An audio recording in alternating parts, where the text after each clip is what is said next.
Ton plus grand challenge aujourd'hui, ce n'est pas de vivre, mais c'est de vivre selon la volonté du Seigneur. Mais tu ne peux pas vivre selon la volonté du Seigneur si Dieu n'est pas en train de te conduire, si le Seigneur n'est pas en train de te conduire, si le Seigneur n'est pas en train de te montrer le chemin. Alors ma prière pour toi, c'est que pendant que nous sommes en train de développer cette série d'enseignements, le Seigneur vienne ouvrir ton esprit qui te parle. Il y a énormément de choses à dire aujourd'hui, alors je veux que tu prennes de quoi écrire, de quoi prendre note et que le Saint-Esprit nous conduise et que tu puisses recevoir pleinement la volonté de Dieu. Alors le thème général, c'est l'instruction divine pour la prochaine étape et je suis sur une partie assez spécifique. Pourquoi plusieurs sont sortis de la volonté de Dieu? Mais avant de toucher ces différentes parties, je voudrais revenir sur l'introduction, donc sur quelques définitions, permettre à tous ceux qui nous ont rejoints en cours de route de ne pas être perdus dans tout ce que nous sommes en train de dire. Alors, Psaume 32, 8 dit ceci: je t'instruirai, te montrerai la voie que tu dois suivre, je te conseillerai et j'aurai le regard sur toi. Je t'instruirai, je te montrerai la voie que tu dois suivre et je te conseillerai et j'aurai le regard sur toi. Il y a une chose que nous devons comprendre en ce qui concerne le thème instruction. Dans la définition d'instruction, il y a trois définitions, sur les trois axes dans la définition du mot instruction, qui elles-mêmes, donc ces définitions, elles-mêmes constituent pour nous comme une forme de révélation. La première définition d'instruction, c'est directive. Il dit, je t'instruirai. Et j'ai longuement insisté que c'est Dieu qui conduit. Ce n'est pas l'homme qui conduit, mais c'est Dieu qui conduit. Le jeu est la partie de Dieu. La vie d'un homme n'est pas faite pour être conduit par l'homme. La vie d'un homme est faite pour être conduit par Dieu. Tout homme qui se conduit lui-même finit dans le malheur. Tout homme qui se conduit lui-même finit dans la confusion. Tout homme qui se conduit lui-même finit dans le désastre. Écoutez bien ce que le livre Proverbe, la Bible dit, le Proverbe dit, il dit, oh j'oublie le texte. Il dit quand le peuple est sans vision, il est sans frein. Le mot frein est tiré d'un thème hébreu qui dit, en fait, en hébreu c'est, il va dans le décor. Voilà, il va dans le décor, donc il rentre dans le décor. Donc, une vie qui est conduite par un homme finit par rentrer dans le décor, donc est accidentée et accidentelle. Ma prière pour toi, c'est que ta vie ne soit pas un accident. Et pour que ta vie ne soit pas un accident, il faut que tu sois permanemment conduit par le Seigneur lui-même. La deuxième perspective de la définition d'instruction, c'est que chaque instruction est un enseignement. Il dit ceci, ces choses leur sont arrivées pour servir d'exemple. Elles ont été écrites pour notre instruction, à nous qui sommes parvenus à la fin des siècles. Donc il y a des choses qui sont faites, qui sont données, qui sont arrivées, qui doivent servir d'exemple. Donc quand Dieu te parle, la première fois que tu l'entends, c'est une révélation, mais la deuxième fois, c'est un exemple, donc ça rentre dans l'esprit de la sagesse. La sagesse, c'est quoi? La sagesse, c'est la révélation permanente. Donc lorsqu'on parle de sagesse, on parle de la révélation permanente. Quand Dieu te dit, par exemple, tu ne voleras pas, parce que derrière voler, il y a des conséquences. Donc la première fois que tu voles, quand il te dit tu ne voleras pas, c'est une révélation. Mais derrière chaque révélation, il y a une forme d'école, il y a une forme d'enseignement, il y a une forme de choses à comprendre. Je vous avais rendu témoignage le jeudi passé, quand le Seigneur m'a dit, marie-toi. Moi, je n'avais pas prévu me marier. Il m'a dit, marie-toi. C'est sur révélation que je me suis marié. Mais plus tard, dans l'exercice du ministère pastoral, je me suis rendu compte qu'il y a un âge pour se marier. Il y a une bonne saison pour se marier. Il y a un bon moment pour se marier. Il est mieux pour toi de te marier quand tu rentres dans le ministère que de penser à te marier quand le ministère déjà est établi. Je donne deux témoignages. Le premier, c'est le témoignage d'un ami qui avait bâti une église de près de 200 personnes et qui était célibataire, beau gosse, très beau. C'est un beau gosse, lèvres roses, comme les filles les aiment, lèvres roses. Vous savez, dans les églises, quand le pasteur prêche, tout le monde n'entend pas le message. Hein. Il y a des gens qui regardent les lèvres du pasteur. Donc, un beau gosse, lèvres roses. Moi, monsieur garçon, il dit c'est un beau garçon. Donc, vous devez comprendre que ce qu'il dit est vrai. Voilà. Et un jour, il se lève, il dit Dieu lui a dit se marier. Il désigne une sœur de ses 250 fidèles. Ils font le mariage tout. Le dimanche qui suit le mariage, il y a 18 personnes à l'église. De 200 personnes, ce n'est pas 11, c'est lui qui m'a dit. Et il est vraiment en train de recommencer. Il était vraiment en train de recommencer l'église à l'époque quand il me parlait de ces choses. Donc, quand vous ne mariez pas un certain temps, ça jette dans l'église une forme de convoitise. Les sœurs viennent à l'église, elles se convertissent, mais elles ne se convertissent pas pour Dieu. Elles se convertissent dans l'espoir de devenir l'épouse du pasteur. Leur zèle n'est même pas vrai, c'est un zèle corrompu, un zèle truqué, un zèle dans l'espoir de je fais toutes ces choses, non pas pour être vu de Dieu, mais pour être vu du pasteur. Donc le jour où le pasteur désigne celle qu'il marie, c'est un choc pour toute l'église. Donc moi, quand Dieu me disait à l'époque, marie-toi, pour moi, c'était une révélation. Mais avec le temps, je me suis rendu compte que c'est vraiment une prophétie. Aujourd'hui, mes pasteurs, je n'ai pas besoin d'attendre que Dieu leur dise de se marier. Moi-même, je leur dis, marie-toi. Et ils le savent très bien. Je leur dis, si vous ne vous mariez pas à un certain moment, après vous serez submergés de scandales. Un autre témoignage, c'est un jeune frère qui conduisait l'église. Le jour, il a désigné sa femme, donc celle qui voulait marier. Une autre sœur qui le convoitait a prétendu qu'il avait violé. Et toute l'église s'est vidée. Toute l'église s'est vidée. Donc je prie pour vous, que vous puissiez savoir que derrière chaque révélation, il y a un enseignement. C'est pourquoi ne soyez pas naïfs. Il dit ceci en Proverbe 8, le verset 33. Il dit, écoutez l'instruction pour devenir sage et ne la rejetez pas. Ne soyez pas naïfs. Quand Dieu vous parle, il vous parle, mais dans ce qu'il vous dit, il y a une forme de sagesse. Il faut tirer la sagesse. Dieu n'a pas besoin de te dire 2 fois, arrête de gaspiller l'argent. Le jour où il te le dit, c'est déjà un enseignement. Tu dois comprendre que ça, c'est une école de Dieu. J'avais prié le Seigneur en une certaine période pour certaines faveurs. Et lorsque je faisais ces prières-là, Dieu ne m'a pas exaucé. Je suis rentré vraiment dans un temps de prière sérieux. Mais pourquoi Dieu ne m'exauce pas? C'est quand même moi, son serviteur. Son fils, pas unique, mais son fils. Son fils, l'un de ses fils préférés. Peut-être même que son fils préféré. Mes amis, on ne monte pas à son village avec la main gauche. Et je ne comprends pas pourquoi le Seigneur ne m'exauçait pas. Et du coup, je suis là et puis le Seigneur me dit tranquillement, il y a telle manière de gérer tes finances que je n'apprécie pas. Donc, si tu veux que je te multiplie, parce que dans ce temps, je n'étais pas discipliné dans l'économie. Voilà, donc, Dieu pouvait me bénir abondamment, mais tout ce que Dieu me donne partait. Donc, s'il me bénit, s'il faut faire des dons, s'il faut faire ceci, s'il faut faire cela, je n'avais pas la discipline de l'économie. Et Dieu m'a dit, si tu n'apprends pas à faire des économies, il y a un niveau de bénédiction que je ne te donnerai pas. C'était à l'époque. Donc j'ai commencé à me discipliner, à pouvoir faire des économies, à faire en sorte que tout ce qui passe par ma main ne finisse pas. Mes amis, quand j'ai commencé à le faire, je pensais que j'étais béni. C'est là que j'ai vu qu'il y a bénédiction et puis il y a bénédiction. Et cela m'a permis donc de pouvoir atteindre dans la saison ce pourquoi je demandais au Seigneur de m'ouvrir certaines portes. Maintenant, écoutez-moi très bien. Il me l'a dit une fois sous forme de révélation. Mais ce n'est pas parce que c'est une révélation qu'il doit encore venir me dire une deuxième fois. Donc ce que Dieu te dit une fois doit se muter. Donc la prophétie doit se muter en sagesse. C'est pourquoi Ecclésiaste dit ceci. Écoutez l'instruction pour devenir sage. Ne la rejetez pas. Donc les chasseurs de prophétie. Souvent vous chassez la prophétie sans intelligence. Dieu ne peut pas te dire à chaque étape la même chose. Il te dit une fois c'est suffisant pour que tu conduises ta vie. Il a dit... Il a pris la graine de mangue, il a créé le manguier, il a mis le noyau. Il n'a plus jamais créé de manguier. C'est le noyau, donc le principe actif qui était chargé de multiplier la chose. Tous ceux qui courent tout le temps derrière, que dit le voyant là, c'est les gens qui refusent de réfléchir. Parce qu'en vérité, Dieu t'a déjà une fois dans ta vie expliqué pourquoi certaines choses sont arrivées. Tu l'as appliqué pour une circonstance, mais tu n'as pas compris que le principe que tu as appris en son temps est un principe qui est applicable sur le long d'une vie.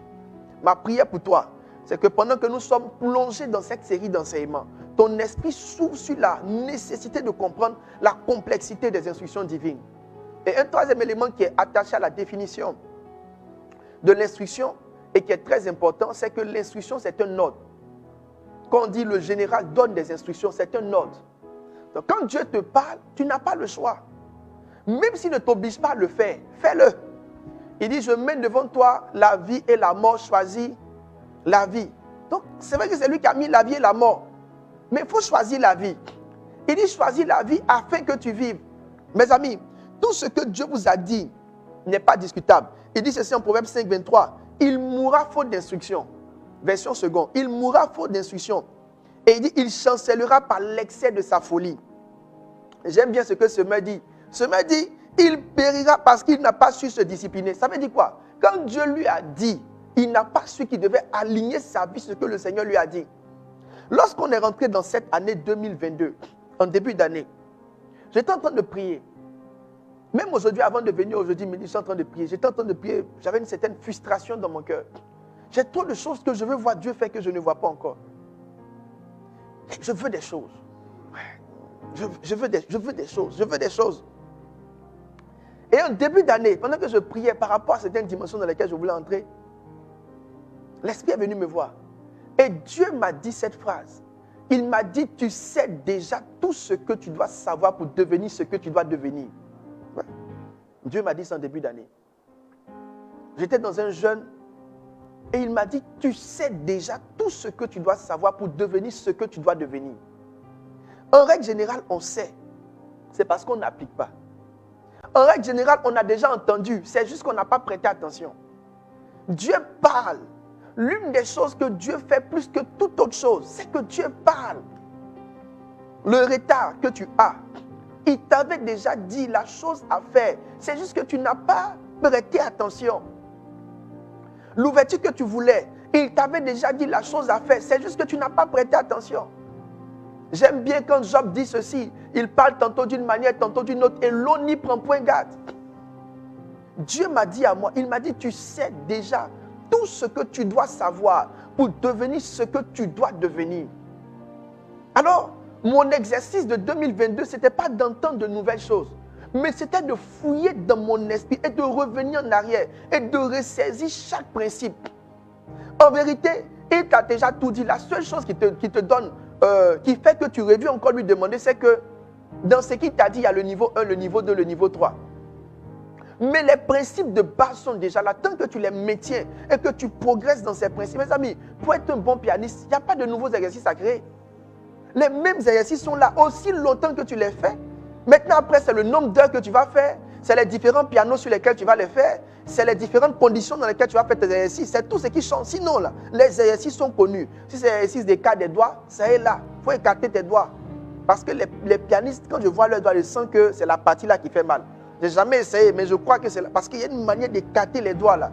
Je crois que ça doit vraiment faire mal. Donc, les choses sont déjà sur le reste, c'est de les développer. Je parle à quelqu'un qui est connecté aujourd'hui. Mon frère, ma soeur, tu sais déjà tout ce que tu dois savoir. Quand les gens me disent, non, je ne sais même pas, je veux me marier, ma soeur, je crois que Dieu t'avait parlé, mais tu n'as pas saisi certaines choses. Donc, pendant que Dieu m'envoie enseigner sur recevoir l'instruction divine pour la prochaine étape, l'une des choses que tu devrais faire, c'est de prendre cette série d'enseignements-là à cœur. C'est l'opportunité que le Saint-Esprit de Dieu te donne pour rattraper le temps perdu, pour rattraper les opportunités perdues, pour rattraper la partie de ta vie que tu n'as pas su saisir. C'est l'opportunité que Dieu te donne, mon frère, ma soeur. C'est l'opportunité. Pendant que je suis en train de parler, le Seigneur est en train d'ouvrir mon esprit. Et pendant que Dieu ouvre mon esprit, je vois tellement de personnes. Je pense qu'on doit partager ce live. La lumière va venir dans la vie de plusieurs. La lumière va venir dans l'esprit de plusieurs. Le Seigneur va t'orienter. Il va te rappeler beaucoup de choses. Pendant que je serai en train d'enseigner, plusieurs vont recevoir des visions. La voix de Dieu va remonter dans ton cœur. L'esprit de Dieu va remonter dans ton esprit. C'est comme si des choses qui t'avaient déjà dites que tu as oubliées, même des songes que tu as oubliées. Pendant que je serai en train de prêcher, ton songe va remonter. Pendant que je parle, je vois une dame. Le Saint-Esprit est en train de te rappeler un songe que tu avais fait. C'est ce songe-là qui est la solution à la circonstance dans laquelle tu es. Et dans le songe, il t'a donné des instructions claires. Mais tu as oublié ce songe. Tu ne l'as pas mis en application. Pendant que je suis en train de parler, que Dieu m'a dit, tu sais tout ce que tu dois savoir. Pendant que je parlais de ces choses, j'ai vu dans mon esprit une dame. Et c'est comme si Dieu t'a donné un songe. Et dans ce songe, il y a la solution aux questions que tu lui poses maintenant. C'est pourquoi il a dit à Habakkuk, écris la révélation. Écris la révélation. Écris la prophétie. Écris la prophétie. Beaucoup de personnes ne savent pas pourquoi on écrit ce que Dieu dit. Tu écris ce que Dieu dit pour deux raisons. Ou pour plusieurs. La première, c'est que la mémoire de l'homme n'est pas fiable. La deuxième, c'est que tant que le temps d'une chose n'est pas venu, tu ne connais pas l'importance de ce que tu as entendu. Il faut que le temps de la chose arrive pour que tu te rendes compte que, ah bon, c'est ça que je devais savoir. Et puis en règle générale, ce n'est pas tout ce que vous entendez que vous devez interpréter. Il y a des prophéties qui ne viennent pas pour être interprétées dans le présent.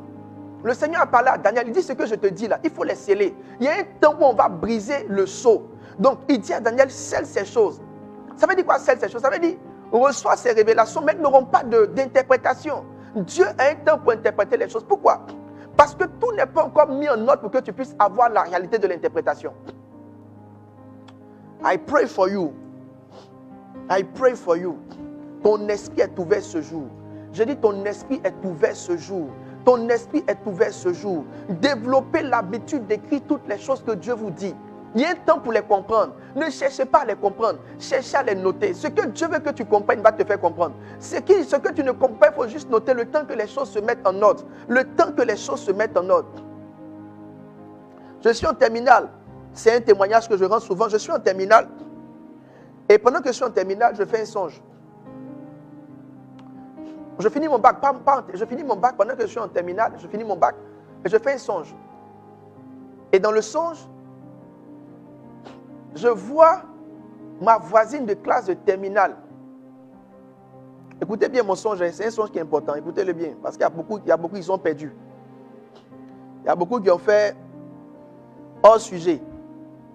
Alors je suis en terminale, je fais un songe. Et dans mon songe, je vois ma voisine qui est en terminale. Ma voisine qui est en terminale me dit, dans 4 ans, elle me dit en songe, je vais au Canada, je reviens dans 4 ans et je te marie. Et on se mariera. Et songe clair et limpide. Toi, tu as déjà vu ce genre de songe? Elle dit, je vais au Canada, je vais faire 4 ans. À mon retour, on se marie. La même semaine, je fais encore un autre songe sur la même voisine. Je ne sais pas si ma femme aime bien ce songe-là. Ma femme, je ne sais pas si tu es connecté. Je ne sais pas si tu aimes ce songe-là, ma femme. Mais bon, ma femme, tu sais que c'est toi qui j'ai marié. Alors, ma voisine qui est au Canada, ma voisine dont je finis ma classe terminale, elle me dit, je vais au Canada. Et effectivement, elle est partie au Canada. Elle part au Canada. Elle me dit, je pars au Canada, je reviens. Dans 4 ans, on se marie. Et c'est étrange parce que je finis mon bac, je pensais me marier. Je fais un autre songe sur la même voisine. Dans le songe encore, c'est une question de mariage. Je note ces 2 révélations dans mon cahier de songe. Dans l'espoir que je connais déjà ma femme. Donc je me dis, dans 4 ans, ma femme revient pour que je la marie. Et effectivement, 4 ans, j'ai pris en compte les années de master. Je fais, donc j'attends 1 année, 2 années. Toutes les filles de Côte d'Ivoire ne m'intéressent pas. Parce que c'est clair dans mon esprit que ma voisine au Canada arrive dans 4 ans et je la marie selon le songe que Dieu m'a montré après mon bac. Alors, 4 ans après, donc je crois 3 ans, non, 3 ans, 4 ans, 3 ans après, la 3e année, donc on va maintenant rentrer dans la 4e année. Je me souviens très bien, mes cahiers de prophétie sont là. J'ai 3 gros cahiers de prophétie. Je vais relire mon songe qui annonce que ma voisine revient l'année prochaine pour mon mariage canadien. Et après ce mariage, je pars au Canada. J'ai fait un songe à la fin de la 3e année. Dans le songe, ma voisine du Canada revient dans le songe. Cette fois-ci, elle est revenue, mais elle est revenue d'abord au songe. Et elle revient présenter à son papa son futur mari. Et son mari s'appelait Yannick, naturellement comme moi. Donc, elle doit venir présenter donc, son fiancé qui va devenir son mari. Et moi, je connais très bien son père qui est un grand monsieur ici en Côte d'Ivoire. Et donc, dans le songe, je vois le monsieur. Et donc, je vais maintenant la voir, donc la rencontrer pour qu'on aille faire la présentation à son papa. Et on est dans le songe, mes amis. Je sens que tu es scotché comme ça sur mon songe. On se voit son papa. Et il y a beaucoup de Yannick qui sont alignés. Aïe. Donc, j'arrive, j'arrive là, c'est comme si c'est un concours de Miss. Hein. Il y a plein de Yannick qui sont alignés. Donc, moi, je me mets dans le rang au milieu de tous les Yannick. Elle est là, elle me voit, elle nous dépasse, nous tous. Tous les Yannick qui sont là, elle nous dépasse. Son père est là comme un jury. Et puis, elle tend la main vers moi. Elle me dit, ce gars-là, ce Yannick-là, il ne faut pas faire attention à lui. Hey. Donc, moi, ça fait 4 ans. Je t'attends en songe depuis 4 ans. Depuis 4 ans, je t'attends en esprit. Tu viens me trouver en esprit pour dire, ce gars-là, il ne faut pas faire attention à lui. Et je me réveille tout troublé parce que ça fait près de 4 ans que je nourris cette prophétie. Comment je fais un songe 4 ans avant ou 3 ans avant? C'est clair que c'est elle que je marie 3 ans après. Et puis elle revient en songe et puis elle dit à son papa que ce n'est pas lui. Je crois que j'ai fait 2 songes comme ça où elle m'a dit clairement que ce n'est pas toi que je marie. Alors la confusion s'empare de mon âme. Puisque c'est sur ça que j'ai établi mon plan. Je vais commencer à prier Dieu pour demander au Seigneur, qu'est-ce que tu veux me dire? La première chose que je comprends clairement, c'est que ça ne sera pas elle. Mais pourquoi alors Depuis 4 ans, elle m'a dit qu'en songe par le Seigneur, que c'est elle qui va venir me prendre pour que je la marie.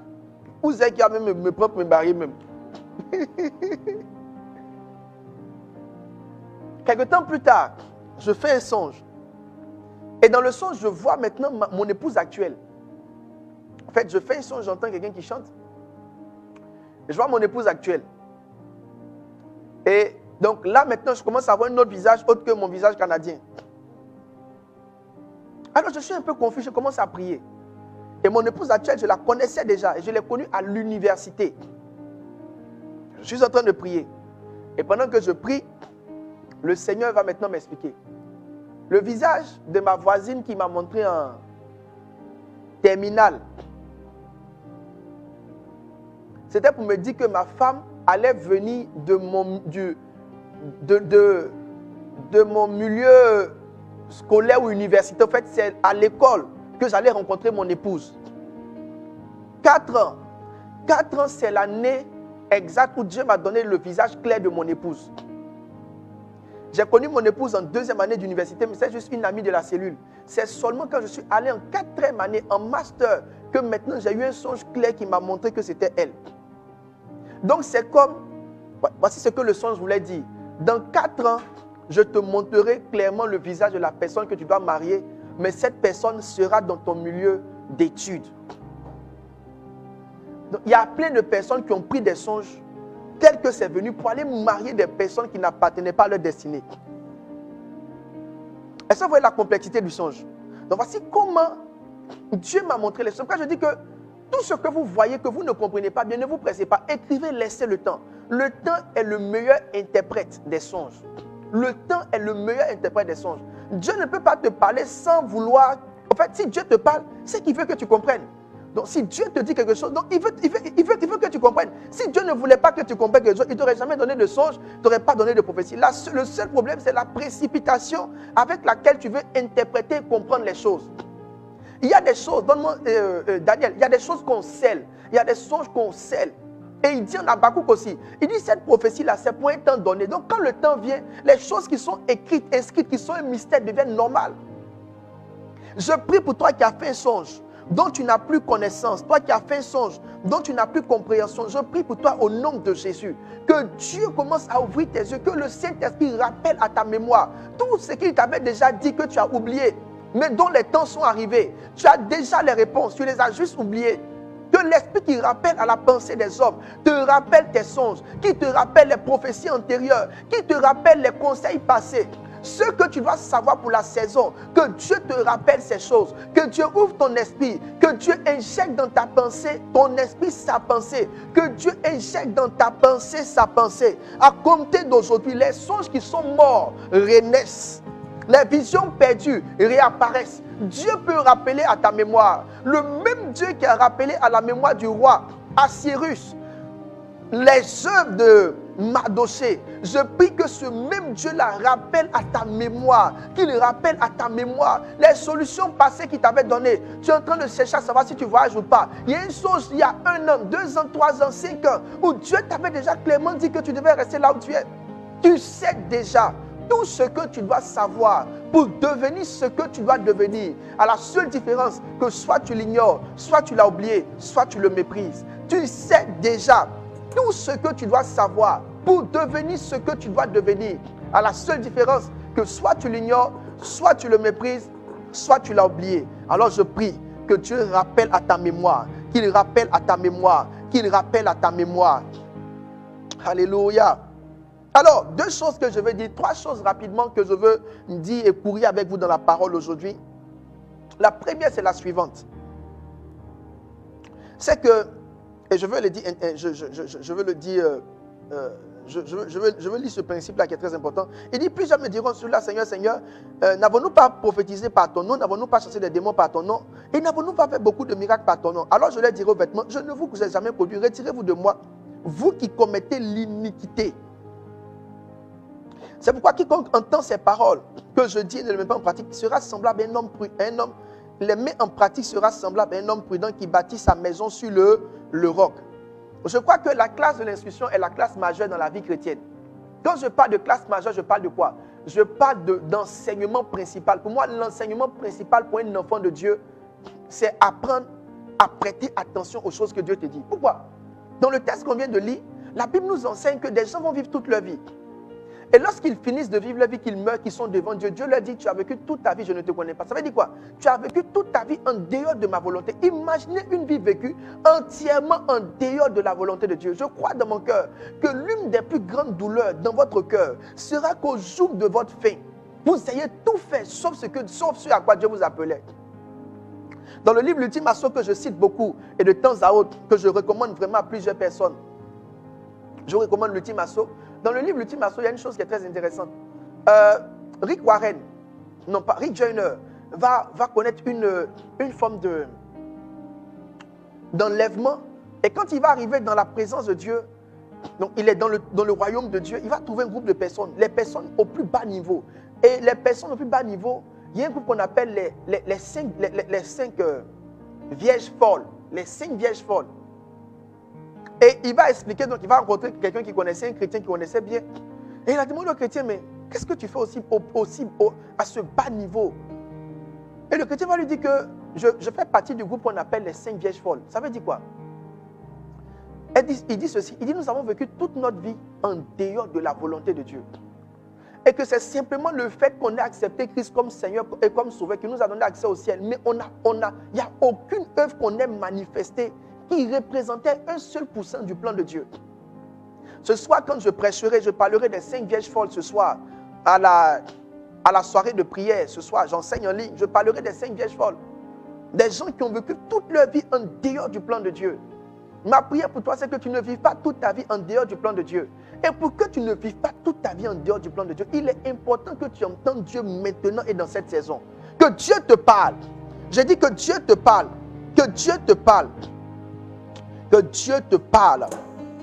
Alors, laissez-moi vous dire une chose importante avant de passer à autre chose. Il dit ceci dans le livre de Deutéronome, si tu obéis à la voix de l'Éternel, ton Dieu, en observant, en mettant en pratique tous ces commandements que je te prescris aujourd'hui, l'Éternel, ton Dieu, te donnera la supériorité sur toutes les nations de la terre. Donc, la clé pour être au sommet, la clé pour être supérieur, c'est d'être obéissant aux instructions. Au fait, quand tu veux être béni, il faut chercher les instructions. Ta bénédiction est dans l'instruction que tu as reçue de Dieu. Il dit, si tu obéis à la voix de l'Éternel, ton Dieu, en observant et en mettant en pratique tous ces commandements que je te prescris aujourd'hui, l'Éternel, ton Dieu, te donnera la supériorité sur toutes les nations de la terre. Je prie pour quelqu'un. Il n'y a pas de raccourci en ce qui concerne la bénédiction et l'élévation. Le chemin le plus droit pour aller vers l'élévation et vers la bénédiction s'appelle l'obéissance aux instructions de Dieu. Pendant que tu écoutes ce live, je vois le Saint-Esprit ouvrir ton intelligence et te donner la grâce de marcher pleinement et parfaitement dans les voies du Seigneur. Je vois le Saint-Esprit ouvrir ton intelligence et te donner de saisir l'instruction. Pendant que tu vas faire ce que Dieu te dit, pendant que tu vas faire ce que Dieu te demande, tu vas commencer à voir que tu es en train de prendre le dessus sur les autres. Mes amis, j'ai observé et j'ai côtoyé des grands hommes de Dieu. Je me suis rendu compte qu'ils n'étaient pas différents de par la quantité d'heures de prière. Ils n'étaient pas différents de par la quantité de jours de jeûne. Mais c'était différent de par la qualité de l'obéissance. La plupart de ceux qui sont grands en Dieu et avec Dieu sont particulièrement et spécialement obéissants. Quand vous manquez l'école de l'obéissance, vous manquez de devenir grand. Celui qui veut devenir grand doit apprendre à devenir obéissant. Il dit, je te donnerai la supériorité sur toutes les nations de la terre. Quand tu dis à Dieu, rends-moi grand, prie plutôt pour dire, Seigneur, rends-moi obéissant. Si Dieu peut te rendre obéissant, alors tu peux devenir grand. Si tu apprends à marcher avec tout ce que Dieu te dit, tu peux devenir grand. Chaque changement de niveau est une instruction que Dieu te montre. Chaque changement de niveau est une porte que Dieu ouvre. Si tu refuses d'écouter la voix qui te fait rentrer par un sentier, pourquoi te plains-tu d'être au même niveau? Tu es au même niveau parce que tu n'acceptes pas les instructions de Dieu. Quand Dieu te dit bouge, tu ne bouges pas. Quand Dieu te dit maintenant, c'est maintenant. Quand Dieu te dit aujourd'hui, c'est aujourd'hui. Mes amis, je l'ai dit, toute instruction de Dieu a une date de péremption. Ce que Dieu te dit aujourd'hui peut se périmer. Si tu fais ce que Dieu te dit aujourd'hui à une autre époque, il est fort probable que ce que Dieu t'aura dit n'ait pas le même impact. Beaucoup de personnes ont entendu Dieu leur dire des choses. Quant à se rapprocher de certaines personnes, à marcher avec certaines personnes, mais elles ont, comment on appelle, reporté l'obéissance. Il y a des choses que Dieu m'a dit personnellement. Par exemple, l'une des choses que Dieu m'a dit, approche-toi du pasteur Mohamed, c'est une des choses que Dieu m'a dit. Autant Dieu me disait, je me rends compte que si j'avais tardé juste quelques mois, quelques années, la connexion n'aurait pas été la même qu'elle est aujourd'hui. Parce qu'il y a un temps quand tu rentres dans la vie de quelqu'un, il y a la place. Il y a un autre temps quand tu viens, il n'y a plus de place. Tu dois comprendre le bon moment où rentrer dans un système, le bon moment où rentrer dans tes connexions, le bon moment où commencer ton entreprise, le bon moment où rentrer dans ton mariage. Je parle à quelqu'un qui est permanemment frustré. Il dit, c'est lorsque tu es obéissant que tu reçois la supériorité. C'est quoi la supériorité? C'est lorsque quand les autres te voient, tout ce qu'ils ont, tu l'as en supérieur. Tu l'as en plus. Tu as le bonheur en plus. Tu as la bénédiction en plus. Tu as la notoriété en plus. Tout ce que Dieu te dit, si tu le fais dans le temps qu'il te le dit, tu verras la main de Dieu sur ta vie et la grâce de Dieu. Cela me permet de dire une chose avant de passer à un autre point. Écoutez-moi bien. Quand les choses ne fonctionnent pas, ne vous plaignez pas. C'est vous qui en êtes fautif. Je répète, quand les choses ne fonctionnent pas, ne vous plaignez pas. C'est vous les fautifs. Si tu vas t'asseoir et que tu reprends ce que Dieu t'a dit et que tu commences à faire ce que Dieu t'a dit, tu seras étonné de là où Dieu va t'envoyer.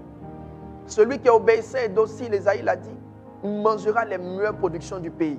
Aujourd'hui même pendant que je prie, aujourd'hui même pendant que je parle, la voix de Dieu est ton partage. Tu l'entends et tu trouves ton chemin dans le nom de Jésus.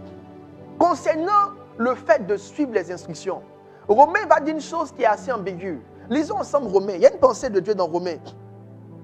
La pensée de Romain paraît un peu ambiguë. Romains 8.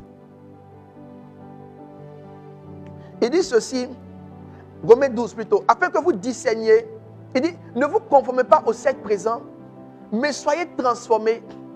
Ne vous conformez pas au siècle présent, mais soyez transformés par le renouvellement de l'intelligence, afin que vous discerniez quelle est la volonté de Dieu, ce qui est bon, agréable et parfait. Ce qui est bon, agréable et parfait.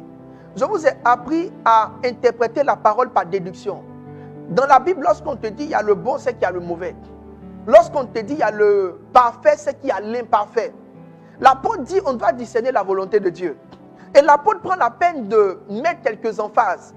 Il dit ceci, dans la volonté de Dieu, vous êtes appelés à discerner qu'est-ce qui est bon, agréable et parfait. C'est comme c'est les différentes dimensions de la volonté. Donc dans la volonté de Dieu, il y a différents niveaux. Il y a le niveau de ce qui est bon, il y a le niveau de ce qui est agréable, il y a le niveau de ce qui est parfait. Nous partons sur le point que le parfait qui se place en dernier est le niveau le plus élevé de la volonté de Dieu. Donc nous devons marcher dans la parfaite volonté de Dieu. Donc s'il y a une volonté parfaite de Dieu, c'est qu'il y a une volonté aussi imparfaite de Dieu. Donc si quelqu'un peut marcher dans la volonté parfaite du Seigneur, la même personne peut marcher dans la volonté imparfaite de Dieu. Je prie pour toi dans le nom de Jésus, que la grâce de Dieu soit sur ta vie. Que la main de Dieu soit sur ta vie. Que la volonté du Seigneur te conduise pleinement. Et que le Seigneur ne te laisse point. Que le Seigneur ne te lâche point. Que le Seigneur te conduise. Que le Seigneur t'oriente. Que le Seigneur te montre la voie à suivre. Que le Seigneur t'étende de toutes parts. Je déclare ces choses dans le nom de Jésus de Nazareth. Donc Dieu a une volonté parfaite. Et Dieu a une volonté imparfaite. Le Seigneur a une volonté parfaite lorsqu'on lit le livre de Nombres, le chapitre 28, le chapitre 22. Nombres 22, à partir du verset 1, la Bible dit, Balak envoyant de nouveau des chefs en plus grand nombre et plus considérés que les précédents. Donne-moi la suite. Il arriva auprès de Balak et lui dit, ainsi parle Balak, fils de Tsiphor, que l'on ne t'empêche donc pas de venir vers moi. Que l'on ne t'empêche donc pas de venir vers moi. Car je te rendrai beaucoup d'honneur et je ferai tout ce que tu me diras. Viens, je te prie, maudis-moi ce peuple. Verset 18. Balaam répondit, il dit au serviteur de Balak, quand Balak me donnerait sa maison pleine d'argent d'or, je ne pourrais faire aucune chose, ni petite ni grande, contre l'ordre de l'Éternel mon Dieu. Verset suivant. Mais je vous prie de rester ici cette nuit.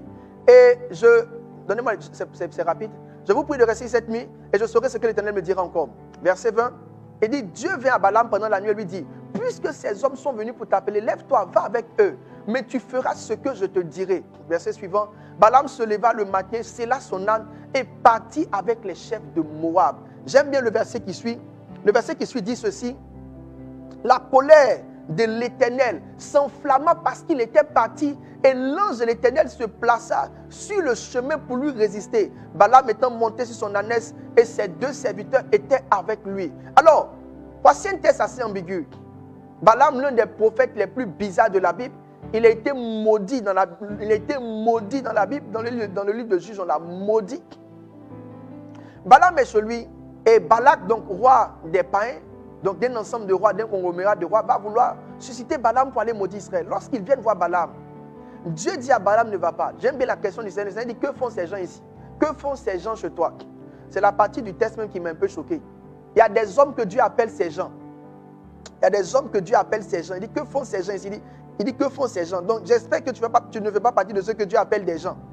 Et il dit, ils sont venus me voir pour que j'aille faire ceci et cela. Le Seigneur leur dit, tu n'iras pas avec eux. Donc reste là où tu es, tu n'iras pas avec eux. La Bible dit, ils reviennent le lendemain. Et lorsqu'ils reviennent, donc plus tard, pas forcément, ils reviennent plus tard. Et lorsqu'ils reviennent, ils viennent avec beaucoup de présents. Et les présents avec lesquels ils viennent, c'est dans l'intention d'avoir une influence sur le cœur de Balaam pour qu'il aille prophétiser.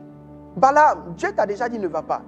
Les gens reviennent avec beaucoup d'argent, plus d'honneur, plus de richesse, plus d'or et tout le reste. Et Balaam décide donc d'aller redemander la volonté du Seigneur. Le fait que Balaam veuille redemander la volonté du Seigneur, le discernement du Seigneur était déjà clair. Ça veut dire que dans le cœur de Balaam, il y a une forme de corruption qui était déjà rentrée. Alors le Seigneur, voyant que Balaam ne vient pas redemander parce qu'il veut savoir ce que Dieu veut, Balaam vient redemander parce qu'il espère que Dieu lui dit va. Parce que ce que Dieu voulait te dire, tu as déjà dit. Pourquoi tu demandes 2 fois? Étrangement, le Seigneur lui dit va. Mais la Bible dit, dès qu'il part, la colère de l'Éternel s'enflamma. Dès qu'il part, la colère de l'Éternel s'enflamma contre Balaam. La colère de l'Éternel, la colère de Dieu s'enflamma parce qu'il était parti. Qui lui a dit de partir? C'est Dieu. Maintenant, pourquoi Dieu se met en colère si Balaam s'en va? Écoutez, quand Dieu vous montre clairement qu'il y a une voie dans laquelle il ne veut pas que vous partiez, si vous forcez, vous serez étonné que vous allez faire des choses qui accréditent ce chemin. Ce n'est pas moi qui dis, c'est biblique. Lorsque vous prenez, et ce que je vous dis là, notez-le très bien. Lorsque ce que je dis là, notez-le très bien. Notez très bien ce que je suis en train de vous dire maintenant. Si Dieu vous dit ne prenez pas un chemin, que vous insistez, il vous le dit une fois, il vous le dit une deuxième fois, il vous le dit une troisième fois, que vous insistez, vous aurez tendance naturelle que Dieu est en train de mettre un ensemble d'éléments sur votre chemin pour vous perdre. Dieu est en train de mettre... Je vous ai dit la dernière fois, le jeudi passé, je vous ai dit que lorsque les Juifs disent que lorsque le Seigneur veut perdre quelqu'un, il met devant lui des circonstances pour l'encourager dans le faux. C'est la même chose que Akab. Akab veut aller en guerre. Akab ne consulte pas la volonté de Dieu. Il veut forcer la volonté de Dieu. Il fait venir le prophète. Et le prophète va expliquer ce qui s'est passé dans le ciel. Il dit, il y a une réunion dans le ciel et on cherchait un esprit de mensonge pour conduire Akab vers la mort. C'est quoi l'esprit de mensonge? Ce n'est pas que Dieu était menteur. Mais l'esprit de mensonge, c'est quand le Seigneur te laisse finalement faire ce que tu veux. Il est probable que Dieu te donne un songe qui t'envoie dans la mauvaise direction. Je te dis la vérité, si cela a été dans la Bible, cela peut être parce que c'est le même Dieu. Il est probable que tu entendes deux prophéties, l'une dit une chose et puis l'autre dise le contraire. C'est probable. La plupart du temps, ça arrive. Lorsqu'après qu'on t'a dit la première prophétie, ton cœur n'a pas accepté. La même voix, la même bouche, le même Dieu peut te donner la deuxième. Cette fois-ci, ce n'est pas la volonté parfaite de Dieu. C'est la volonté imparfaite de Dieu. Afin que tu ailles, que tu goûtes, que tu vois, que tu testes, que tu goûtes, que tu manges. Beaucoup de personnes sont entrées dans des mariages en forçant la volonté de Dieu. Dieu ne t'a pas dit, tu savais que c'était un danger. Mais ton esprit voulait tellement qu'à un moment donné, tout semblait te conduire là-bas. Beaucoup de personnes ont pris des voies que Dieu ne voulait pas. Aujourd'hui, tu es rempli d'amertume, de confusion. Tu es rempli de tristesse. Parce que tu n'as pas marché dans la volonté de Dieu. Beaucoup de personnes ne comprennent pas pourquoi ils ont perdu leur joie. Tu perds ta joie parce que tu n'es pas dans la volonté parfaite de Dieu. Dieu te laisse faire. Et je répète, ce n'est pas parce que vous prospérez que vous êtes dans la volonté de Dieu. Souvenez-vous, j'ai envoyé l'histoire, j'ai rappelé l'histoire de Moïse le jeudi passé. Moïse frappe le rocher par 2 fois avec son bâton. Et lorsque Moïse frappe le rocher de 2 fois avec son bâton, l'une des choses qui va se passer, c'est que l'eau va sortir. Mais quand Dieu a envoyé Moïse, Dieu a dit à Moïse, parle au rocher. Dieu n'a pas dit à Moïse, frappe le rocher. Tu peux être en train d'être béni, mais tu n'es pas dans la volonté parfaite. La volonté parfaite ne s'apprécie pas par la bénédiction. La bénédiction peut même juste être une séduction afin de te briser, de te détruire. Je prie pour quelqu'un qui a pris une voie, celle que Dieu ne veut pas. Pendant que je suis en train de prêcher maintenant, que le Seigneur te renvoie dans le vrai chemin, que le Seigneur te repositionne dans son vrai plan, que le Seigneur te repositionne dans son vrai plan, que Jésus te repositionne dans son vrai plan, que le Seigneur Jésus te repositionne. Beaucoup de personnes sont connectées aujourd'hui. Je lève la main vers vous. Là où vous êtes allés, où Dieu ne vous a pas envoyé, que Dieu vous repositionne dans son vrai plan. Lorsque je commence le ministère, je suis zélé. Je suis zélé. Et très zélé. Zélé même. Mais ma manière d'être zélé n'était pas un bon zèle. Le Seigneur me dit, je t'appelle pour que tu conduises un mouvement de réveil. Dieu m'a dit ça. Quand Dieu m'a appelé, mon ordre de mission, c'est je t'ai appelé pour conduire un mouvement de réveil. Donc le centre chrétien, c'est un mouvement de réveil. Alors dans mon esprit, c'est d'organiser des programmes de prière. Tout ça là, je vais parler de ça, on est dessus. C'est maintenant même l'enseignement est en train de commencer. J'espère que tu es bien assis chez toi. C'est maintenant l'enseignement commence.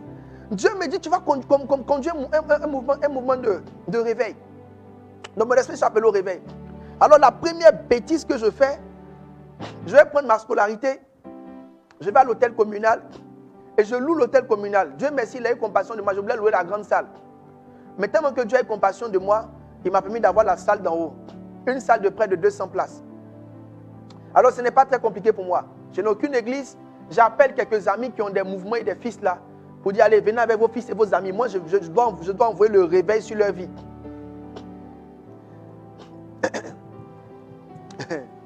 Je dois réveiller vos enfants spirituels. Ça veut dire que envoyez vos enfants. Moi, mon ministère, c'est réveiller vos enfants. Envoyez-moi vos enfants à l'hôtel communal. Faites attention. Je parle à tous mes jeunes frères qui sont dans le ministère. Vous êtes versés dans les programmes. On vous parle, vous n'écoutez pas. Vous pensez qu'on est contre vous. On est passé par là. On est passé par là. Au départ, ça va marcher parce que Dieu est un père. Souvent, dans la volonté permissive, il te donne un temps pour que tu comprennes. Ce n'est pas parce qu'il te laisse faire pour que tu comprennes, pour que tu reviennes. Mais si tu ne comprends pas, tu seras brisé. Je vais à l'hôtel communal. Lorsque j'arrive à l'hôtel communal, on loue la salle, on fait tout venir. Je suis parti même faire un nouveau costume. Costume gris, chemise mauve, cravate mauve. J'étais tiré, mais une nouvelle paire de chaussures en daim, souliers en daim. J'étais tiré. Le costume même était tellement puissant que je n'ai pas pu le payer. J'ai payé une partie, il a dit au couturier, donne-moi, je reviens après le programme, payer la suite. Dieu faisant grâce, les gens que j'ai mobilisés sont venus. J'ai loué le piano, j'ai loué même les chants. C'est-à-dire qu'il n'y avait rien dans la salle qui m'appartenait. La seule chose, même le costume était loué. La seule chose qui m'appartenait, c'est moi seul. Et je commence à prêcher. Mes amis, c'est étrange. Il y avait une telle gloire de Dieu. Ah! La gloire de Dieu. Est-ce que vous connaissez la gloire de Dieu?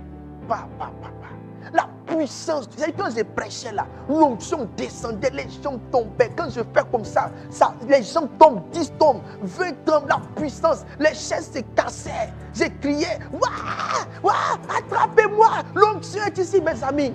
J'étais content. Et puis la révélation que j'ai prêchée ce jour-là, c'était une puissante révélation. Non, j'ai prêché sur les 5 pains et les 2 poissons. Non, c'était trop fort. C'était trop fort. C'était fort. Dieu était là, le rime était propre. Tout était propre. Mais dans tout ça, j'ai pris de l'argent de scolarité. Dans mon argent d'université, j'ai pris pour aller louer ça. Dans tout ça, j'ai pris un costume à crédit. Dans tout ça, j'avais un groupe musical loué. Dans tout ça, les fidèles ne m'appartenaient pas. C'est les fidèles de mes amis qui ont des ministères, des petits groupes. Ils disent, réunissez-vous, j'ai béni vos fidèles. Rien ne m'appartenait. Dieu m'a fait grâce. Je suis rentré à la maison. J'appelle mon assistante qui était là avec moi. C'est avec elle qu'on faisait toutes ces bêtises-là. J'ai dit, il y a un autre programme maintenant qu'on va faire. Alors, vu que le premier programme était un succès, on y va encore dans la gloire de Dieu parce que Dieu nous veut dans le réveil des nations. Louer une deuxième salle pour un autre programme. On va louer la salle. À l'approche du programme. Comme je loue les chants que j'ai loués sont venus.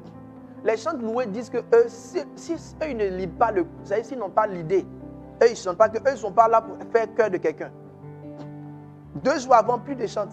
Il y a eu palabre entre mes chants loués. Plus de chants. Je suis épuisé. Le jour J, ça commence à 14h. Il est 16h. Il n'y a personne dans la salle. J'ai appelé mes mêmes gars pour les mobiliser, rien. Jusqu'à 16h, il y avait 7 ou 8 personnes dans la salle. Une grande salle que j'avais louée. Il y a un de mes gars qui dit, c'est mieux, on va empiler les chaises de derrière, sinon on va avoir honte. J'ai loué même un dirigeant. Le dirigeant m'a appelé pour dire, Joe, il n'y a personne dans ta salle. Hein. Moi, église, il n'y a personne, je ne dirige pas. Hein. J'ai demandé pardon, j'arrive. Je suis venu. Je viens, il n'y a personne. 8 personnes, une grande salle. Mais Dieu, c'est toi qui es avec moi à l'hôtel communal. C'est toi qui es descendu dans le feu. Pourquoi aujourd'hui tu n'es pas là? Je monte sur scène.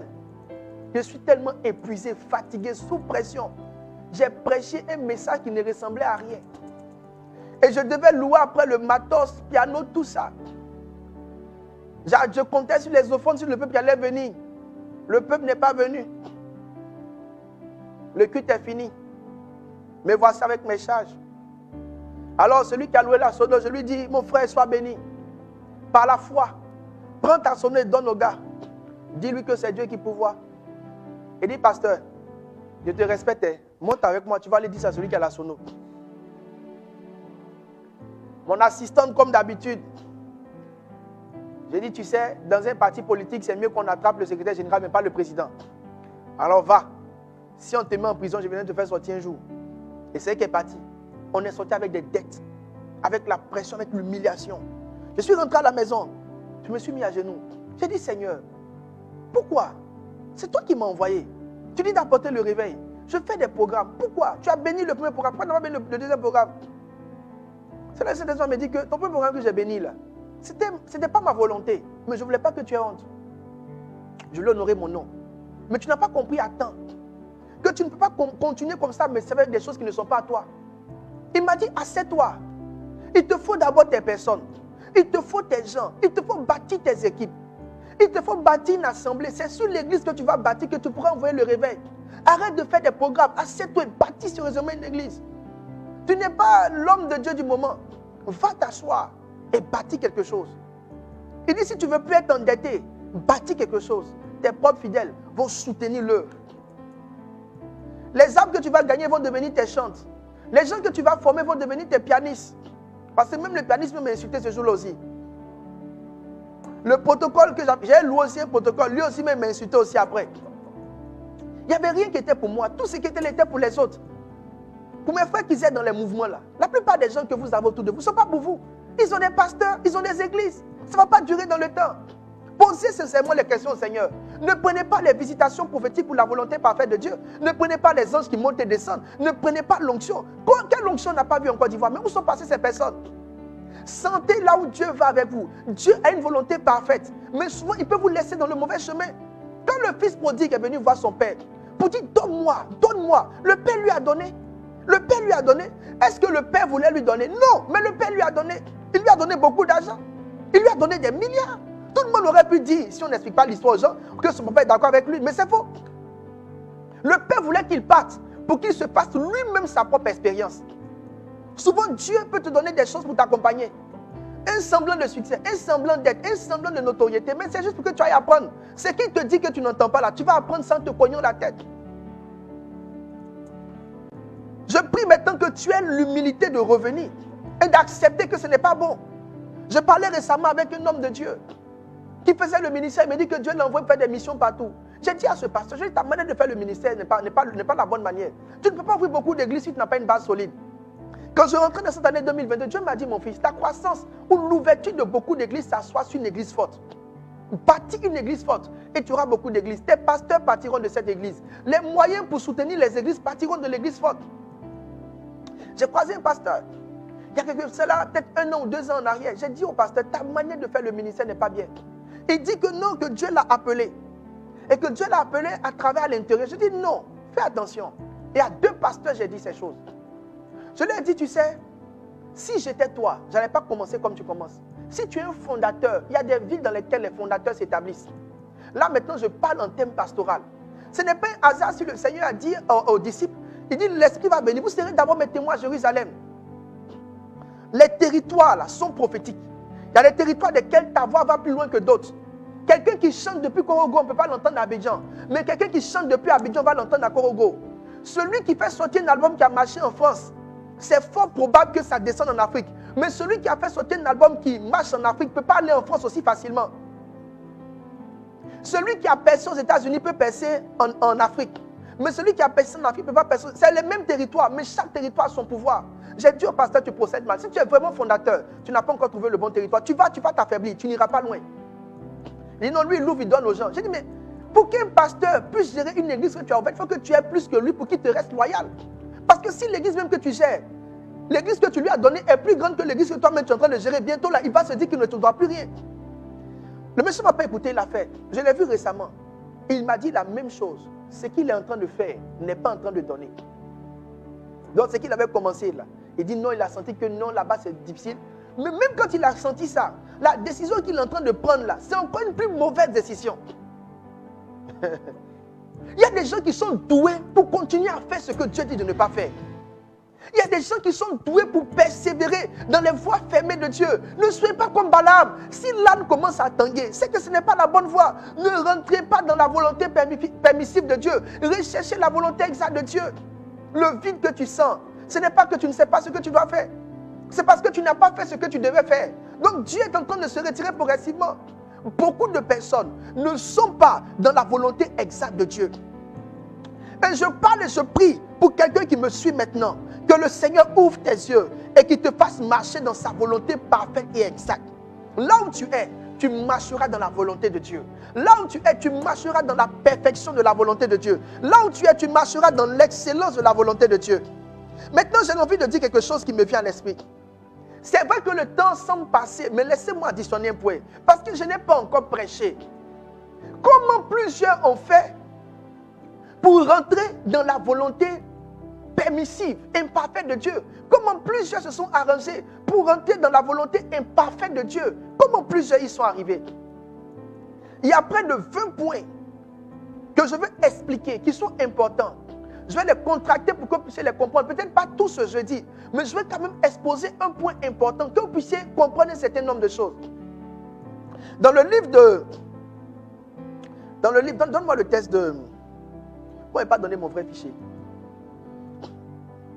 Dans le livre de...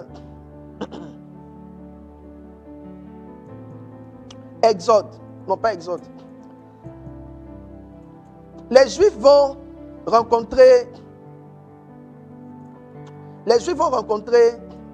comment on appelle 1 Samuel 8. Non, 1 Samuel 8. Le verset 5. Suis très bien cette parole de Dieu. 1 Samuel 8, le verset 5. Il lui dit, voici, tu es vieux, et tes fils ne marchent point dans tes traces. Maintenant, établis sur nous un roi pour nous juger, comme il y en a sur toutes les nations. Relisons ensemble le même texte. S'il vous plaît, peuple de Dieu, écoutez ce que je suis en train de dire par le Saint-Esprit. Concentrez-vous et réalisez ce texte. La parole de Dieu, elle est claire.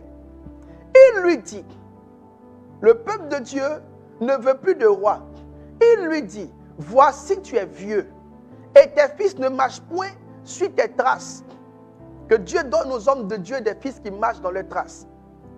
Maintenant, établis sur nous un roi pour nous juger comme il y en a sur les autres nations. Si vous lisez tout le texte, Dieu va parler à Samuel. La Bible dit que Dieu était mécontent. Il n'était pas content que Israël lui demande un roi. Parce que le plan de Dieu, ce n'était pas de conduire le peuple vers un roi. Le plan de Dieu, c'était que Dieu lui-même conduise son peuple. Et ils vont demander à Dieu un roi. Dieu va leur accorder un roi. Ce roi sera Saül. Saül va faire souffrir le peuple. Saül va tuer les sacrificateurs. Saül va marcher dans la désobéissance. Saül va faire rétrograder Israël dans son statut. Saül va passer sa vie à se comporter comme un enfant. Parce que ce roi Saül n'était pas le roi selon le cœur de Dieu. Ce roi Saül était le roi selon la pensée d'Israël. À quel moment Israël est parti au point de choisir un roi qui n'est pas selon la volonté de Dieu? À quel moment? Je vous explique. Relisons ensemble le texte. Sois connecté, hein, et si tu peux, partage encore. Je vais enseigner. Il a dit à Timothée, applique-toi à l'enseignement. Alors je vais enseigner. Relisons ensemble le texte. Il lui dit, voici tu es vieux, et tes fils ne marchent point sur tes traces. Maintenant établis sur nous un roi pour nous juger, virgule. La suite de la phrase est dramatique. Il dit, comme il y en a sur toutes les nations. Ce qu'ils voulaient, ce n'était pas un roi. Ce qu'ils voulaient, c'est qu'il y ait chez eux ce qui se fait ailleurs. Ce n'est pas qu'ils avaient compris l'importance d'un roi. Ils avaient juste vu que leurs voisins avaient des rois. Ils disent, donne-nous un roi comme il y en a dans toutes les nations. L'une des choses qui fait que plusieurs sont sortis de la volonté de Dieu, ils n'ont pas voulu faire ce que Dieu leur a dit. Ils ont voulu faire dans leur vie ce qu'ils ont vu être dans la vie des autres. Il dit, donne-nous un roi comme il y en a dans toutes les nations. Notre vision là, ce n'est pas la volonté de Dieu. Notre vision, c'est d'être à l'image de quelqu'un. Notre vision, c'est de copier ce que quelqu'un est. Notre vision, c'est de devenir quelque chose que quelqu'un est. Combien de personnes sont motivées parce que d'autres courent? Regardez en Côte d'Ivoire. En Côte d'Ivoire, ça c'est très fort. Si celui qui a fait sortir son album, c'est très fort en Côte d'Ivoire. Hein? Si celui qui a fait sortir son album, c'est un album de, comment on appelle? Non, pas rap. C'est un album par exemple de complainte ou bien d'aide. Comment on appelle ça? Par exemple, les albums de Seigneur, sauve-moi, vois ma misère. Tous ceux qui vont sortir les albums dans la saison là, si c'est ça qui a marché, il y aura forcément ton enfant viendra. Comment on appelle? La stérile enfante, le pauvre est riche. Quand un morceau sort, aujourd'hui, Dieu merci, le rap est en train, rap chrétien, gospel est là. Alléluia, gloire à Jésus. C'est une bonne chose. Il y a ceux qui vont le faire parce que c'est un appel.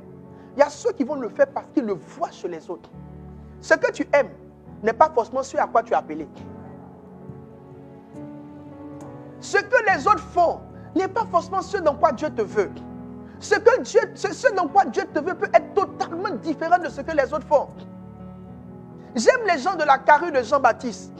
Pendant que tout le monde se porte des vêtements établis, Jean-Baptiste vient porter des vêtements de chameau. J'aime bien les gens de la carrure de Jean-Baptiste. Pendant que les gens mangent des menus élaborés, ils se contentent de miel et de criquet.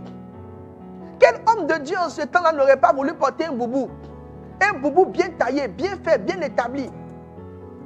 Beaucoup de personnes sont en train de sortir de la volonté de Dieu pour une raison. Parce qu'ils ont envoyé dans leur vie, non pas le plan de Dieu, mais ce qu'ils ont vu Dieu faire chez les autres ou ce qu'ils ont vu les autres faire dans leur vie. Alors, par rapport à ça, il y a quelques vérités que je veux apporter concernant la notion de copier. Parce que tel que cela est exposé, ça apporte un problème de fond. Est-ce que je peux ajouter 2 données? Est-ce que je suis autorisé à ajouter 2 données? Est-ce que je suis autorisé à ajouter 2 points supplémentaires? Alors, tel que cela est posé, tel que cela est présenté, ça pose 2 problèmes majeurs. Le premier problème majeur, c'est donc nous ne devons plus copier. Puisque vouloir faire comme les autres peut nous faire sortir de la volonté de Dieu. La vérité est la suivante. Copier les autres n'est pas une mauvaise chose. Mais même copier a des lois. Il y a des lois qu'on veut copier là. Il y a les lois pour copier. Donc je vais vous donner 5 lois pour copier. Si tu veux copier, voici 5 lois que je te présente pour être quelqu'un qui peut copier. La première loi pour tous ceux qui veulent copier, c'est qu'on copie sur révélation. Exode 25, 40 dit ceci. Regarde et fais d'après le modèle qui t'est montré sur la montagne. Regarde et fais d'après le modèle qui t'est montré sur la montagne. Non le modèle que tu as vu sur la terre, mais le modèle qui t'est montré sur la montagne. Donc tu copies sur la base de ce que Dieu t'a dit sur la montagne.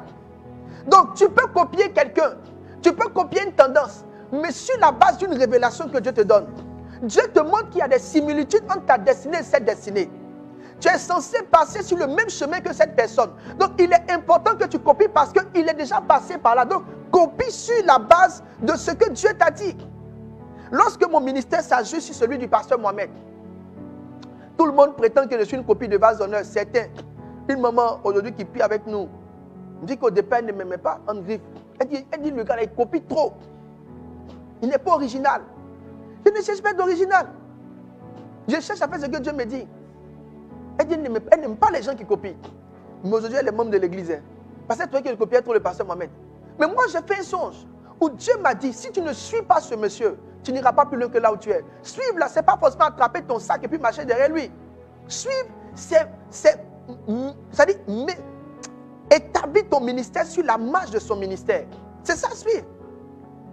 Calque ta démarche suit sa démarche. Donc, on copie sur révélation. C'est parce que je l'ai su. Je l'ai reçu en esprit, que j'ai fait des mises à jour et je suis allé dans ce sens-là. Alors, tu ne vas pas te lever pour copier parce que tu aimes. Tu peux aimer une chose, mais cette chose n'est pas adaptée à ta destinée. Tu peux apprécier un ministère, mais ce ministère ne rentre pas dans ta destinée. Tu ne deviens pas pasteur parce que tout le monde est pasteur. Tu ne deviens pas prophète parce que tout le monde est prophète. Tu ne deviens pas voyant parce que tout le monde est devenu voyant. Toute copie doit s'asseoir sur une révélation. On copie selon le modèle qui est établi sur la montagne. On ne copie pas selon sa passion. On ne copie pas selon ses ambitions. On copie selon le modèle établi sur la montagne. Il est important que tu connaisses tes modèles. Dieu m'a montré 3 modèles majeurs qu'il me demande de copier. Et j'étais en chambre, il m'a dit, voici 3 modèles majeurs, tu les copies. Dans les 3 modèles majeurs, il a établi la copie en pourcentage. Il m'a dit, celui-là, tu le copies à 70%, lui, tu le copies à 15%, lui, tu le copies à 15%. Il établit en chaque année, il me dit un peu les pourcentages. Il me dit, chaque année, prends des offrandes et sème dans ces 3 ministères majeurs. Et vous allez voir que ma destinée sera trait pour trait identique, un mélange de ces 3 ministères. C'est là-bas Dieu m'envoie. Comme c'est là-bas Dieu m'envoie. Donc Dieu qui m'envoie là-bas déjà me donne une révélation des gens que je dois copier. Donc ne suivez pas la masse. Entendez Dieu. Tu veux rentrer dans la musique, faire sortir un album, ne chante pas ce qu'il marche. Chante ce que Dieu te dit. Souvent quand trop de personnes font une même chose, ça t'empêche même de réussir dans la chose. Donc il est mieux pour toi de trouver une voie contraire. Que quelqu'un reçoive une révélation de Dieu sur ce qu'il doit copier. Une deuxième vérité sur le principe de copier. La deuxième vérité, c'est qu'on copie les anciens. Il dit ceci en Jérémie 6,16. Ainsi par l'Éternel, placez-vous sur les chemins, placez-vous sur les chemins. Regardez et demandez quels sont les anciens sentiers. Donc tu ne copies pas ton collègue. Ton collègue, sa vie n'a pas encore été éprouvée. La Bible dit copie les anciens sentiers. C'est quoi les anciens sentiers? Lorsque tu veux établir un modèle fort que tu suis, il faut au moins que ce modèle-là ait une certaine avance sur toi. Pourquoi? Parce que tu peux copier quelqu'un dans le présent, mais la vérité c'est que lui-même ce qu'il copie là, ce qu'il est en train de faire là, mais ce n'est pas quelque chose qui a été éprouvé par le temps. En général, le temps éprouve les bonnes méthodes et les mauvaises méthodes. Le temps éprouve les bonnes méthodes et les mauvaises méthodes. J'ai envie d'ouvrir une lucane. Toutefois que Dieu vous demande de copier quelque chose, rapprochez-vous des personnes et demandez-leur. Parce que ce que tu vois de dehors n'est pas la même chose que ce que tu vois de dedans. Dedans présente une chose, mais dehors, dehors présente une chose, mais dedans c'est autre chose. La semaine qui vient, je vais mettre quelques tests sur ma page Facebook. Dieu m'a enseigné cette semaine, ou la semaine passée. Il m'a enseigné que vous ne pouvez jamais savoir réellement ce qui fait un ministère tant qu'on n'est pas à l'intérieur de ce ministère. Tout ce que tu vois à l'extérieur ne te donnera jamais une idée vraie de ce qui s'est réellement fait. Jamais une idée vraie. On copie les anciens sentiers. Donne-moi le test. Copier les anciens sentiers. Maintenant, écoutez-moi bien. Dans l'ancien sentier là, c'est une interpellation à marcher avec les pères. Tous les fils qui n'ont pas de père n'ont pas d'avenir. En règle générale, quand Dieu te donne une destinée, il te donne une copie. Quelqu'un qui plus ou moins ressemble à ton avenir. Donc son présent est plus ou moins ton avenir. Donc on copie des pères. Maintenant, j'aime ce qu'il dit. Il dit, demandez quels sont les anciens sentiers et quelle est la bonne voie. Ce n'est pas seulement les anciens sentiers, mais dans les anciens sentiers, là, il y a la bonne voie. Lorsque vous copiez quelqu'un, copiez que la bonne voie. Ne copiez pas toutes les voies. Même chez les anciens, ne copiez pas toutes les voies. Si Dieu te disait un jour de me copier, prends de moi ce qui a marché, laisse en moi ce qui n'a pas marché. La vie des hommes est une expérience perpétuelle. Il dit, quelle est la bonne voie? Marchez-y et vous trouverez le repos de vos âmes. Mais il répondit, nous n'y marcherons point. Une autre vérité concernant le fait de copier, on copie le principe et non la méthode et la stratégie. On copie le principe, non la méthode et la stratégie. Matthieu 4, 19 dit, il a dit, suivez-moi, je ferai de vous pécheurs d'hommes. C'est quoi copier le principe? On dit à Pierre, tu seras pêcheur d'hommes. C'est la pêche. C'est la même notion de pêche. Mais il ne peut pas prendre son filet pour aller pêcher des hommes.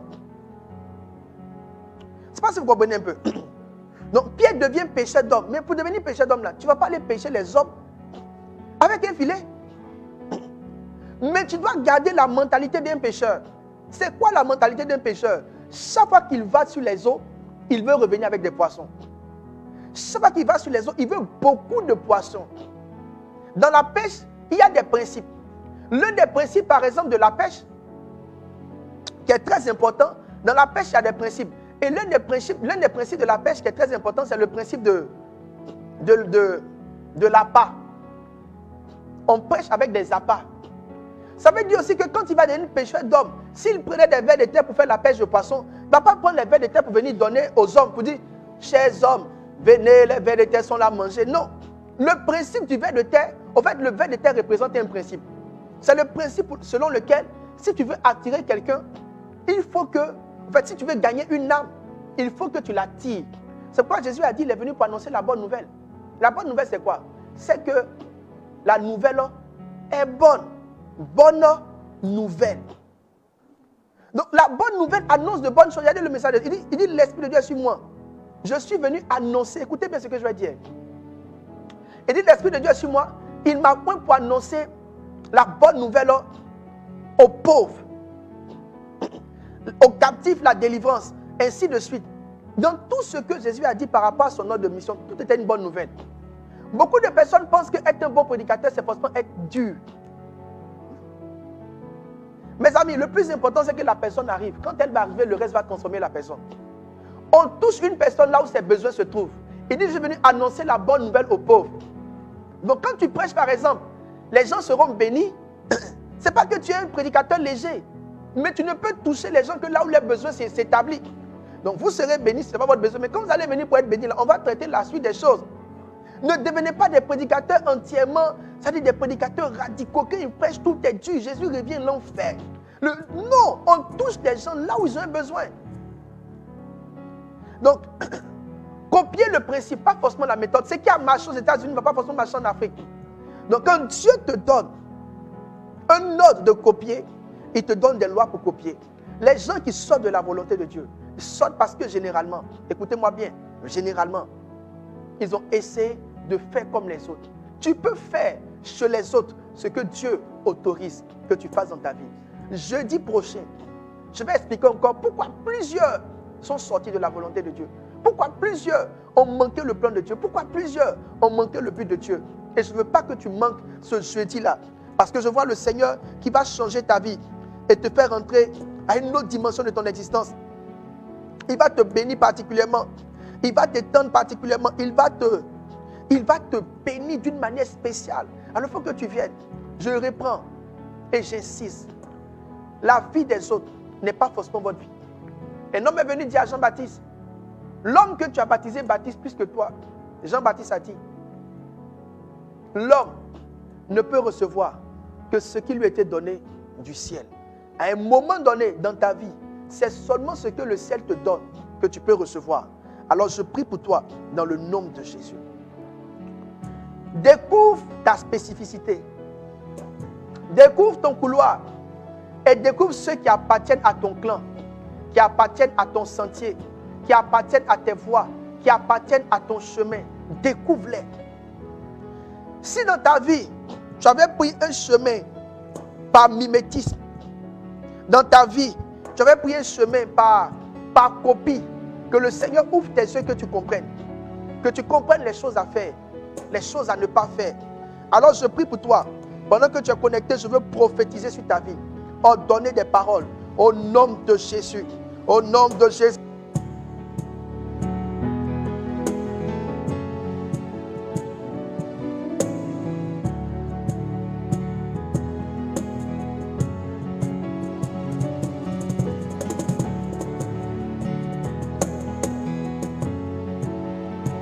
Alors au nom de Jésus,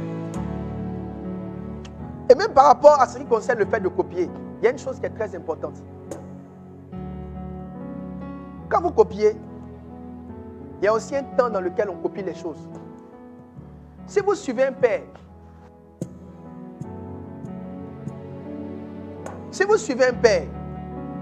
vous ne pouvez pas le copier. C'est-à-dire, moi par exemple, je suis pasteur Mohamed. Mais mon temps n'est pas encore venu de prendre des podiums pour aller dans les villes. Je ne suis pas encore à ça. Donc même dans l'art de copier, il y a le temps de copier les choses. Tu ne peux pas, tu ne peux pas copier une personne. En fait, tu ne peux pas prendre la fin d'une personne pour faire ton début. Tu peux monter pour aller vers lui, mais tu ne peux pas faire de sa fin ton début. Alors je prie pour toi dans le nom de Jésus. Que le Seigneur ouvre ton esprit.